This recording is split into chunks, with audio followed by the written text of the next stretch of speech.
Cette vidéo sur la résolution des inéquations avec quotient prolonge la vidéo précédente qui traitait des inéquations du second degré. Donc pour suivre cette vidéo, il est nécessaire de maîtriser la résolution des inéquations du second degré classique.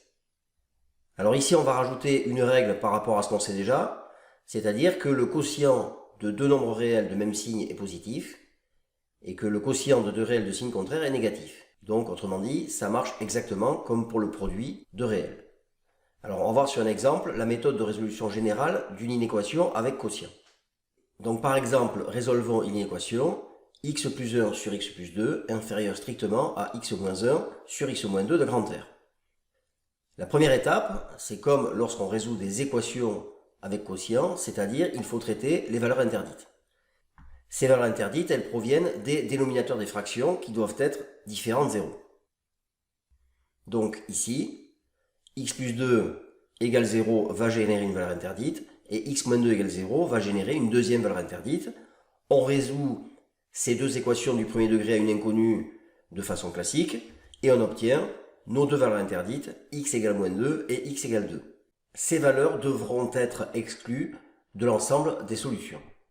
Ces valeurs devront être exclues de l'ensemble des solutions. Alors maintenant, on regroupe tous les termes de l'inéquation dans un même membre, comme avec les équations. Donc on obtient x plus 1 sur x plus 2 moins x moins 1 sur x moins 2 inférieur strictement à 0.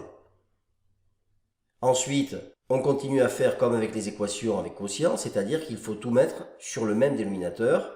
Donc on va multiplier la première fraction par le dénominateur de la deuxième, c'est-à-dire x moins 2, et on va multiplier la deuxième fraction par le dénominateur de la première, c'est-à-dire x plus 2. On obtient x plus 1 facteur d'x moins 2 sur x plus 2 facteur d'x moins 2, donc on a bien multiplié numérateur et dénominateur par x moins 2, moins x moins 1 facteur d'x plus 2 sur x moins 2 facteur d'x plus 2, on a bien multiplié numérateur et dénominateur par x plus 2, inférieur à 0. Maintenant, on peut tout écrire sur une même fraction, et on obtient x plus 1 facteur d'x moins 2 moins x moins 1 facteur d'x plus 2 sur x plus 2 facteur de x moins 2. Maintenant, il faut factoriser le numérateur de façon à déterminer les racines du numérateur. Donc on rappelle le quotient obtenu à l'étape précédente, et on regarde le numérateur. La seule identité qui pourrait convenir, ce serait le facteur commun, mais on constate qu'il n'y a aucun facteur commun dans les deux termes, puisque x plus 1 facteur de x moins 2 et x moins 1 facteur de x plus 2 n'ont pas de facteur en commun. Donc dans ce cas-là, eh bien, on est obligé de développer l'expression de façon à espérer une simplification lorsqu'on va développer l'expression. Donc c'est ce qu'on fait maintenant.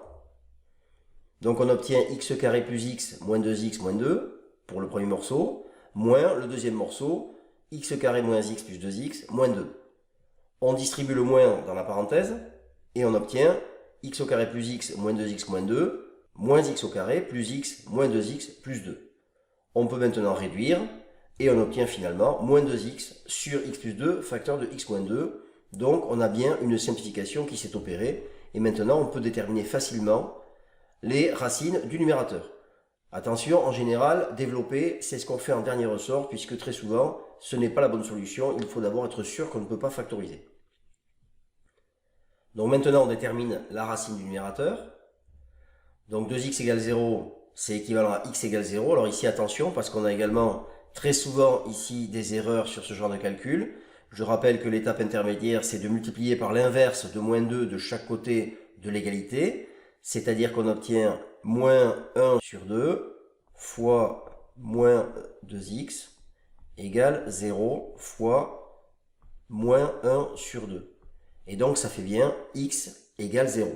Et non pas x égale 2 comme on voit quelquefois. Donc attention à ce genre de petites équations simples mais qui peuvent générer des erreurs si on n'y fait pas attention. Maintenant qu'on a trouvé notre racine, il n'y a plus qu'à faire le tableau de signes. Donc ce tableau de signes, on va commencer comme d'habitude par la première ligne, paramètre x, qui varie de moins l'infini à plus l'infini. Ensuite, on complète la première colonne. Alors pour compléter la première colonne, on a besoin des facteurs présents sur cette fraction. Donc ici, on regarde la dernière étape obtenue ici, on a x plus 2, x moins 2 et moins 2x. Par conséquent, dans notre tableau, on va placer x plus 2, x moins 2 et moins 2x. Et dessous, évidemment, la fraction complète. Ensuite, on va placer les racines et les valeurs interdites. On a trouvé au départ deux valeurs interdites, moins 2 et 2, et on vient de trouver une racine pour le numérateur qui est 0. Donc on les place dans la première ligne, dans l'ordre croissant bien évidemment. Ensuite, on va placer les zéros. Donc ici, on a x plus 2 qui s'annule pour x égale moins 2. On a ensuite x moins 2 qui s'annule lorsque x égale 2. Et on a enfin moins 2x qui s'annule lorsque x égale 0. Maintenant, on va étudier le signe des différentes lignes. Donc si je regarde d'abord x plus 2, c'est la forme ax plus b avec a égale 1. Donc a est positif. Et comme on a le signe de a à droite de 0, on va mettre des plus à droite du 0. Et le signe contraire de a à gauche de 0, donc on va mettre des moins à gauche du 0. On fait la même chose pour x moins 2. Ici aussi a égale 1, puisque c'est 1x moins 2. Donc a est positif, donc plus à droite et moins à gauche du 0. Et enfin la troisième ligne, cette fois-ci on a a égale moins 2 qui est négatif, par conséquent le signe de a sera négatif. Et donc on met des moins à droite du 0 et des plus à gauche du 0. Maintenant on va s'occuper de la dernière ligne. On va commencer par placer des doubles barres pour les valeurs interdites. Donc les valeurs interdites c'est moins 2 et 2, par conséquent, dans la dernière ligne, on place des doubles barres au niveau de moins 2 et de 2. Ensuite, on va placer des zéros pour les racines. Ici, il n'y en a qu'une, donc on met un 0 au niveau du 0 sur la dernière ligne. Et maintenant, on va faire le produit des signes. Donc sur la première colonne à gauche, on a moins par moins qui fait plus, fois plus qui fait plus. Donc ceci. Ensuite, deuxième colonne, plus par plus, ça fait moins. Ensuite, plus par moins, ça fait moins par moins, ça fait plus. Et enfin, la dernière colonne, plus par plus, ça fait plus, et plus par moins, ça fait moins. Donc on a complété notre tableau. Il ne reste plus qu'à conclure en donnant l'ensemble des solutions. Pour ça, on regarde le symbole présent ici. On voit que c'est strictement inférieur à 0.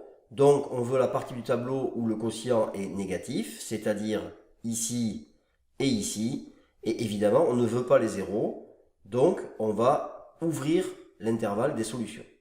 Donc on écrit S égale moins 2, 0 ouvert, premier intervalle solution, union, 2 plus l'infini, ouvert également, deuxième intervalle solution. Donc voilà notre ensemble des solutions. Ceci termine cette vidéo sur la résolution des équations quotient.